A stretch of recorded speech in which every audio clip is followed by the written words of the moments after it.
Business mixed with politics run amok. From the Ivanka Trump boycott backfiring now to skyrocketing sales, to the Starbucks pledge to hire more refugees, resulting in a sales slump for that company. So, is advertising the anti-Trump political platform bad for business? Here to discuss, Jillian Melcher and Gina Loudon. Jillian, I want to start with you. Ivanka Trump's sales have gone through the roof. Starbucks is struggling, and we're seeing more and more where these business owners interject politics. It's just not good for them, their workers, or anyone else. Well, I think it's a really tough thing for businesses to manage because on one hand, if you come out in favor of Trump, like we saw with the Under Armour CEO, he was accused of white supremacy, of being privileged in Baltimore. So he came under fire. On the flip side, Ivanka Trump's getting it. The Starbucks CEO is getting it.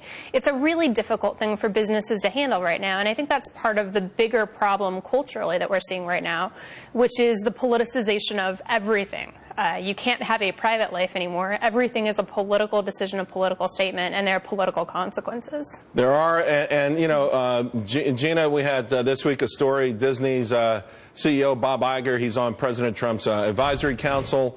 People giving him a hard time. Why are you on it? And the guy's like, it's so dumb not to go if you're invited to a seat at the table.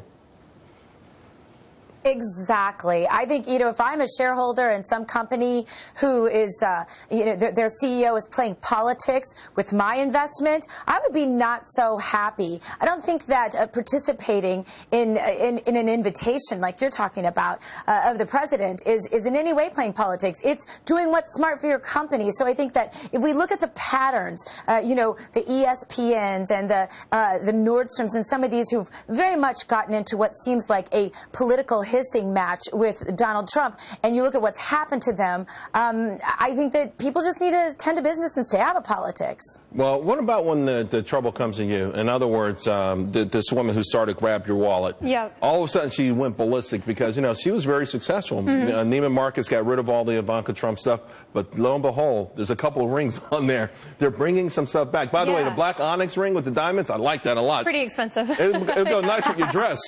So what happens when the trouble comes to you? Well, I think this is just a really difficult thing that businesses are having to deal with that they didn't have to deal with before. Do you think it was a mistake, Jillian, for Neiman to blink? I mean, here's a woman who started some kind of campaign on Twitter, whatever, and they made a business decision in part based on that.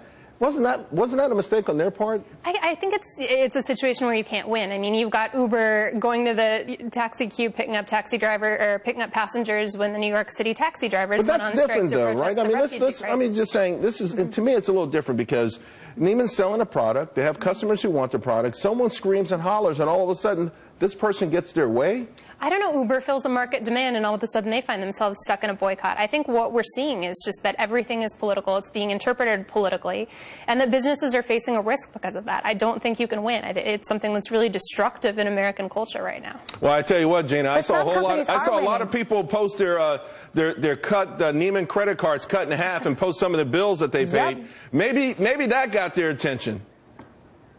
It has completely rearranged my shopping habits, Charles, I can tell you that, because watching this company, I don't think this is so difficult for companies. A lot of companies are winning by just doing what's smart. If a product sells, like Ivanka Trump's brand sells very well, and Nordstrom claimed that the reason they removed her originally, right, was because she wasn't selling, but there was never any proof of that. I know myself and others wrote letters to the company saying, please don't politicize one of my favorite places to shop, but they chose to, and now they're feeling it, and I think that other CEOs should take notes. You know what? We're adults here. Can we just act like adults, and can they just run their business so that they are accountable to their stockholders? I believe it's really remiss of these companies to do otherwise. I want to point out, too, I think in a lot of these cases, the boycotts end up hurting people that they're not supposed to. For example, with the Uber boycott, a lot of their drivers are immigrants.